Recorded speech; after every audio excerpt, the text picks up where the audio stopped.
Кабири Муҳиддин мардумро фиреб медоду ба доми худ мекашонд.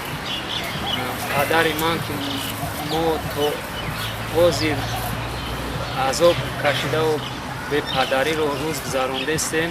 Падарамро соли 1992 дар вилояти Хатлон Фурғонтепа дар банияи Туркманистон падарамро азоб дода ваҳшиёна ба қатл расонданд.